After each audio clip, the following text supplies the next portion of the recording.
Hi everyone, I'm Kat and I'm making this video today as an advice video because it was requested that I did like an advice video on self-esteem, so I thought that I'd talk a little bit about it since I myself am a person that has very low self-esteem, and I'm thinking that a lot of people have low self-esteem too, so I want to be able to help people out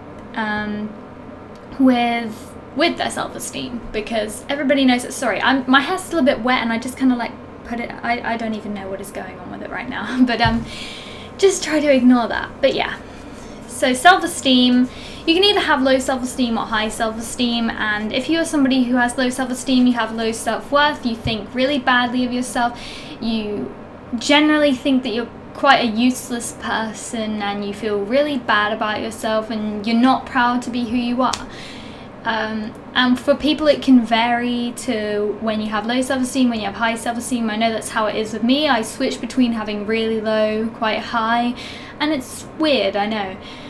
And it's kind of hard to think how it really works. It's just sometimes you feel good about yourself and sometimes you don't. So when I'm going through periods of low self-esteem, I don't really want anyone to see me and I'm looking like crap and I don't want to put on makeup and I just feel horrible and stuff like that, and it gets you really down and interrupts your daily life and stuff like that. And I'm sure a lot of you will suffer from this because especially girls around my age suffer really horribly from it because of all the stuff in the media, because we're supposed to look a certain way, and if we don't have this like body, then we're ugly and we're useless and nobody's gonna want us. So that's the number one thing that can sort of kill your self-esteem, because then obviously when you see people looking like that and you're just like, why don't I look like that? Why can't I look like that? Because I do that all the time. I mean, I look at girls and I'm like, why can't I look like that? Why do I look like this?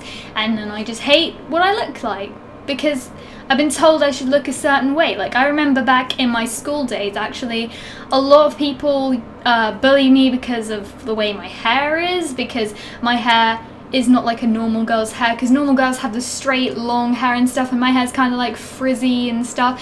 And whenever I had my hair like natural, people would take the piss out of it and say, you know, I had frizzy hair and call me stupid names and stuff, and it's just ridiculous. Just because I didn't look a certain way, it doesn't mean that I'm ugly just because I don't have straight hair and I don't look like a supermodel. No. And I remember I actually used to get called anorexic in school as well, and it's like, are you serious? You think this is what an anorexic girl looks like?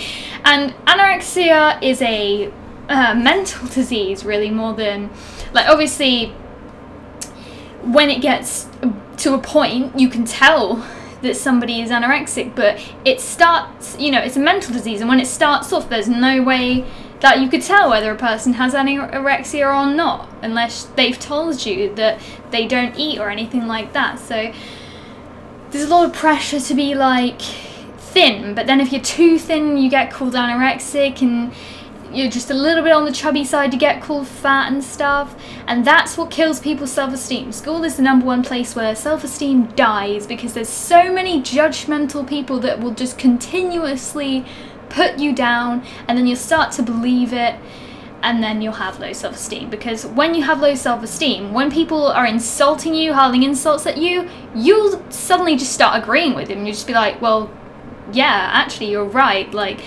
I am useless and I am shit and I am ugly. And obviously that's not the way you should think about yourself, but sometimes you just can't help it because it's been implanted into your brain. And a lot of negative life experiences can influence you having low self-esteem, and it's really hard to try and raise it. I feel like the only thing that kind of raises my self-esteem is when people just continuously compliment me. You literally have to compliment me so much until I'm something like, oh yeah, I feel good now, I feel happy, feel good about myself. It doesn't actually always work though, I'm gonna say that, but sometimes it does. Sometimes you just have to sort of feel low and stuff like that. You'll feel low at some point and you probably won't like yourself at some point, but honestly there isn't actually much you can do other than just, you know, people gotta reassure you. But when you're trying to get out of that yourself, sometimes you just have to just try and do things that make you happy, do things that you're good at, and then hopefully that will raise your self-esteem. Because when you feel like you've achieved something and you're proud of something that you've done, well, then you can think, well, actually, I'm not useless, I've done something good, I'm good at that thing, and I should feel good about that, and I should feel good about myself because I did that. And it's like me, when I like win games of League and stuff, I'm just like, you know what? I am good at this game and I deserve to feel good about it, even though I'm not really good at the game. Just sometimes I win, and that makes me feel good about myself. When I play well, I feel good about myself. So if you're doing something you enjoy, something you like, and you're good at it, then you should be able to feel better and happier within yourself. You know, some people do just have high self-esteem anyway, and they think very highly of themselves, and it's okay to have high self-esteem, but sometimes you can be a bit full of yourself. And those people that are really full of themselves and think they're like God's gift, that is not a way to be, really, because you're not God's gift. It's nice to see that you like yourself and you love yourself, but like sometimes you just need to tone it down a bit. Like, I don't want to get in the way of anybody's happiness, but you know, when people are full of themselves, it kind of gets a little bit irritating if they're constantly going on about how amazing and great they are, and it just kind of just like, yeah, But yeah, I just wanted to talk about, you know, self-esteem and stuff, and I'm somebody who experiences the self-esteem roller coaster up and down, so try to do things that you enjoy, and you should have higher self-esteem rather than feeling low about yourself and stuff like that. So yeah, do things that you like and do things that you're good at. And that's all the advice I can really give you on self-esteem, guys. I hope you enjoyed. Thank you for watching. Let me know what topics you want to see next, guys. Bye!